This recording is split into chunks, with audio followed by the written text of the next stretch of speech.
I didn't expect us to be doing 100 events a year, which we do now every year. We've done over 500 events since we started, and we do like 30 to 50 workshops a year in schools and colleges, universities, Peru's, anywhere where young people are basically. So much has happened in that time. Like we even went to Canada the last year as well, as part of an exchange program, which was amazing. So we're just trying to take it to a bigger platform as much as possible, and we're trying to help as many young people as possible as well, whether it's in London and eventually across the world.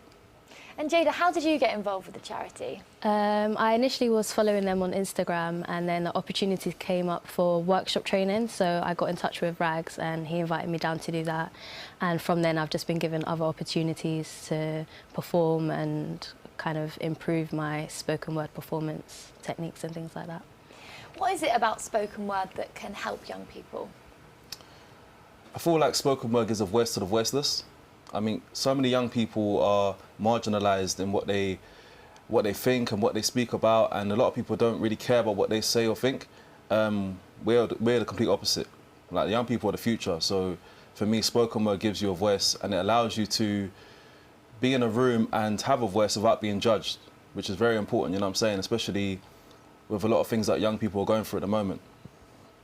And for you, how much has it helped you over the time that you've been involved? Well, I've just had loads of opportunities that I haven't been able to have before. I've performed in front of like big groups of people. I've been on the radio, and just overall, I had like a big lack of confidence, and just performing and just having someone to kind of mentor me has just given me that boost of confidence and being able to do things that I wouldn't normally be able to do. Do you have young people that say, "Oh, it's not for me. I could never write. I could never perform." Yeah. And then they go on to do great things. Yeah, loads. I mean, especially when we go into schools, like one of the things that we do, we've got a program called More Than Shakespeare, because a lot of the time we go into schools, young people think that poetry is only Shakespeare, and obviously they can't really relate to that a lot of the time.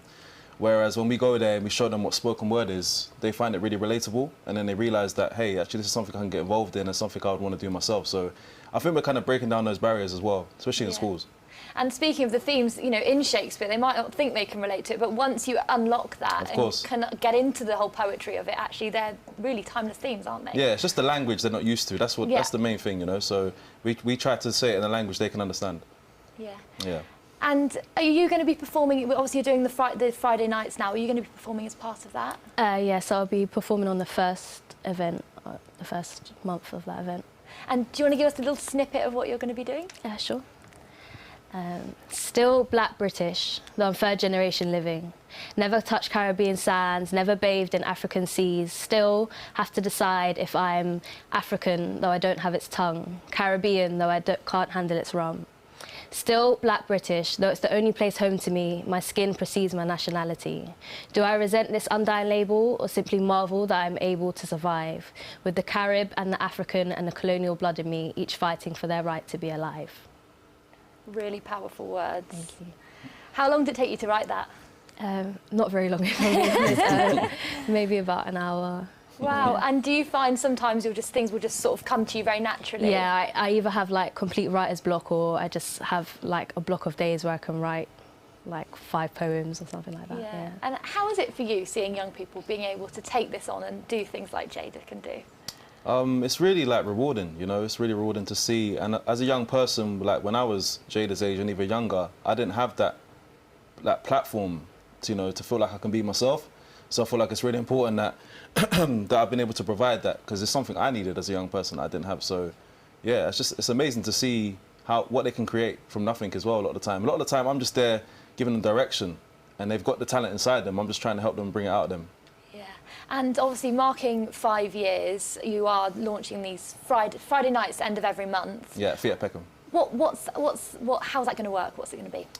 So that's going to be a fun event. So like I said, it's called Last Friday at Theatre Peckham. I'm hosting it with my friend Junior Booker, who's a comedian. And basically, it's going to be a night of like poetry, and we're going to have like interactive games with the crowd. So we do a lot of events, as I said, about 100 a year at the moment. And one of the things we want to do is like get the crowd more involved, you know, and have a bit of a fun show, and have some games, and it's going to be like team games and stuff like that as well. So it's going to be, very interesting, and it's going to be free as well, so anyone can come 7 p.m. to 9 p.m. Last Friday of each month. Yeah, something to get everybody involved. Yeah. And a Friday night is a time where, you know, finish school or college, might not have much to do. Yeah. Why is it important to you to be doing this on something like a Friday night? I feel like, you know, to be honest with you, I want to do something every day. And that's the plan, eventually. Yeah.